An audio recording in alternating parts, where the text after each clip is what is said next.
여러분 안녕하십니까? 4월 17일 월요일 MBC 생활뉴스입니다. 오늘부터 19대 대통령 선거 공식 선거운동이 시작됐습니다. 후보들은 공식 선거운동 전 마지막 주말을 이용해 정책 공약 발표 등 표신 잡기 행보를 이어갔는데요. 장성호 기자의 보도입니다. 자정이 넘어서자 후보 현수막이 일제히 내걸리면서 공식 선거운동의 시작을 알립니다.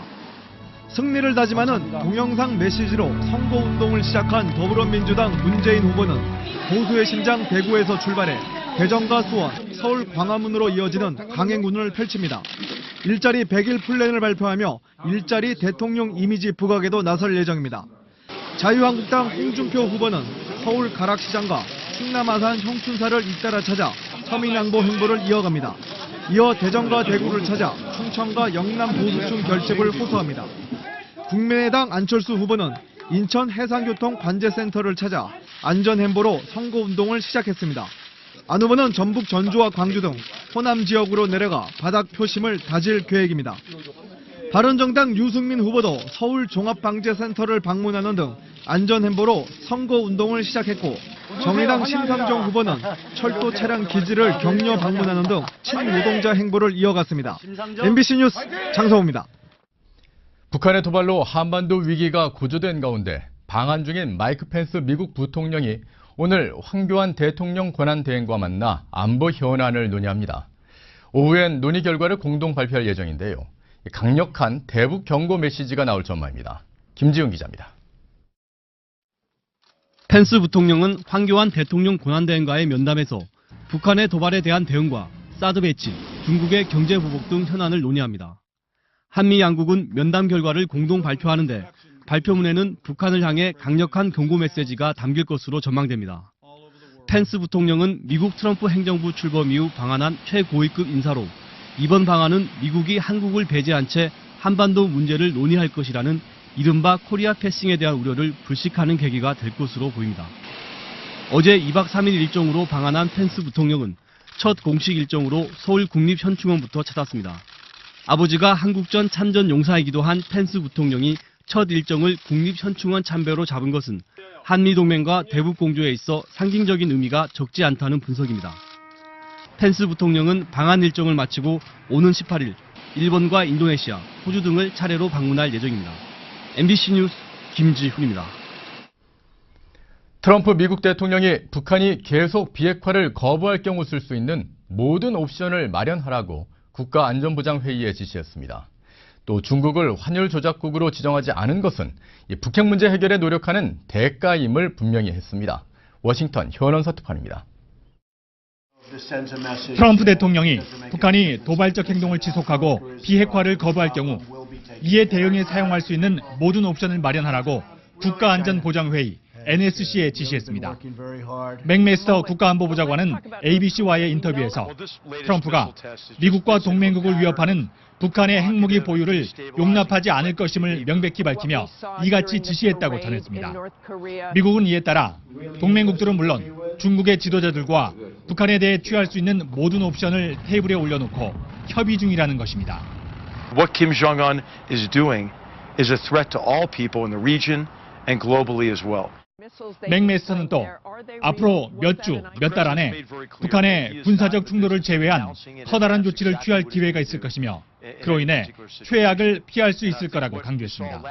북한의 미사일 도발에 별다른 반응을 내놓지 않았던 트럼프는 미국의 막강한 군사력을 다시 한번 과시했습니다.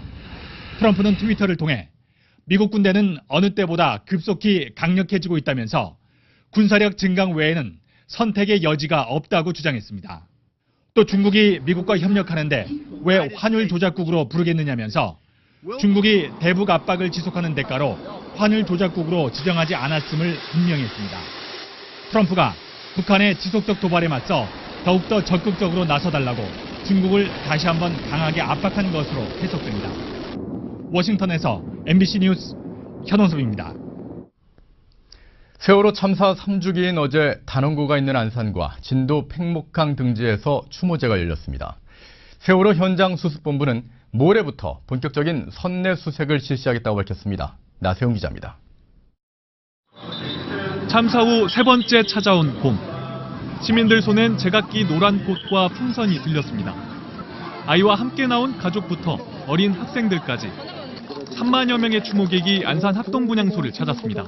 학생들에 대한 그런 추모를 잊어버리지 않기 위해서 매년 이렇게 참석하고 있고요. 사람들이 많이 와서 저희도 온 보람이 더 큰 것 같아요. 3년의 세월에도 사진 속 얼굴은 그대로.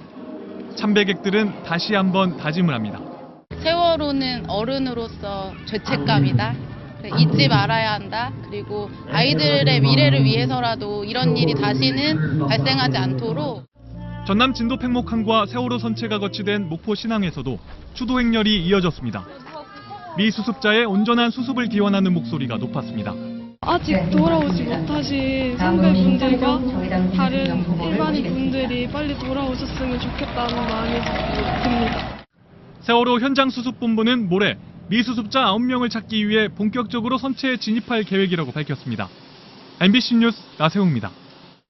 국민연금이 정부와 산업은행의 대우조선 채무 재조정안에 찬성하기로 결정했습니다.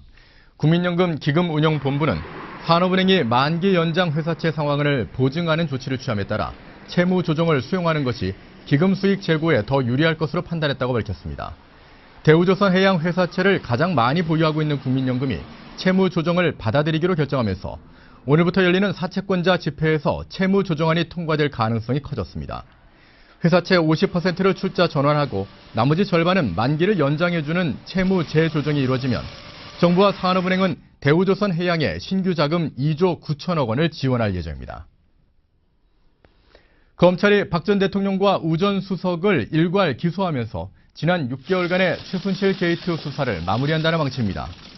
검찰은 박근혜 전 대통령과 우병우 전 청와대 민정수석 비서관을 일괄 기소하는 방안을 유력하게 검토하고 있는 것으로 전해졌습니다.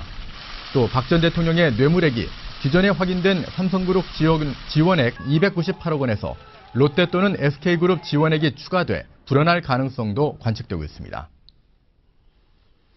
서울중앙지법 김세윤 부장판사는 오늘 직권남용 권리행사 방해, 강요 혐의로 구속 기소된 최순실 씨와 안종범 전 청와대 정책조정수석비서관의 공판을 열고 최 씨의 피고인 신문을 진행합니다.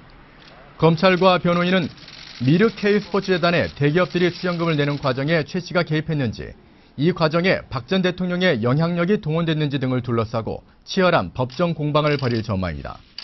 이와 함께 서울중앙지법 조희연 부장판사는 제일모직과 삼성물산 합병에 찬성하도록 압력을 넣은 혐의로 기소된 문형표 전 보건복지부 장관과 홍환선 전 국민연금공단 기금운용본부장의 공판을 진행합니다.